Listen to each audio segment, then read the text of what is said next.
राजकुमारी की अकेली होना सुनकर राजा प्रसन्न हो गया। उसने सोचा, अब अगली बार मैं स्वयं जाऊंगा। अगली रात फिर से राजकुमार माला लेकर पहरा देने के लिए चला गया। इधर राजकुमारी ने फिर से अपनी दासी को राजकुमारी की तरह सजा दिया।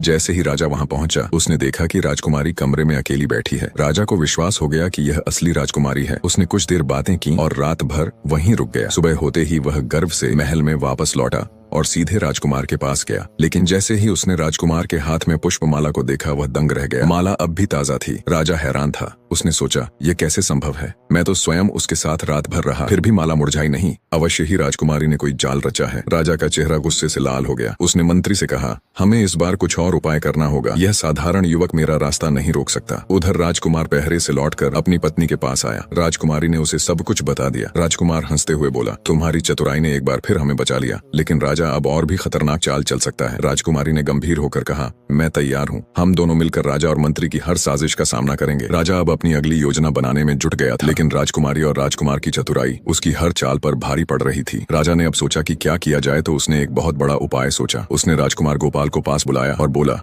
तुम आज एक दिन के अंदर एक बोलने वाली चिड़िया पकड़कर मेरे सामने लाओ। अगर तुम ये नहीं कर पाओगे तो तुम्हारी पत्नी मेरी होगी। राजकुमार ने चौंक गया, फिर कहा, ठीक है, मैं अपनी पत्नी से बात करके आपके पास आऊंगा और बताऊंगा कि मुझे जाना है या नहीं। वह अपनी पत्नी के पास गया और उसे सब कुछ बताया। राजकुमारी बोली, यह राजा की चाल है, हमें किसी भी तरह बचना होगा। अब हम यहाँ और नहीं रह सकते, क्योंकि यह राजा बहुत खतरनाक है और पता नहीं आगे और क्या क्या करेगा। तुम उसे बोल दो कि आज चिड़िया लाने के लिए जा रहे हो और कल सुबह आओगे। तुम रात में अपने नगर जाकर सब कुछ संभालो, हमारे जाने का प्रबंध करो। हम कल सुबह यहाँ से चले जाएंगे और राजा को ऐसा सबक सिखाएंगे, वह फिर कभी बोलने वाली चिड़िया लाने की बात नहीं करेगा। वह हमें बहुत दिनों तक याद रखेगा। राजकुमार ने कहा, ठीक है। उसने राजा से कहा, महाराज, मैं आज रात ही चिड़िया ढूंढने के लिए जा रहा हूँ, कृपया मुझे इजाजत दें। अब क्या होगा? राजकुमारी अब क्या करेगी? जानने के लिए चैनल को सब्सक्राइब जरूर करें और वीडियो को लाइक करके एक अच्छे से कमेंट दे दीजिए।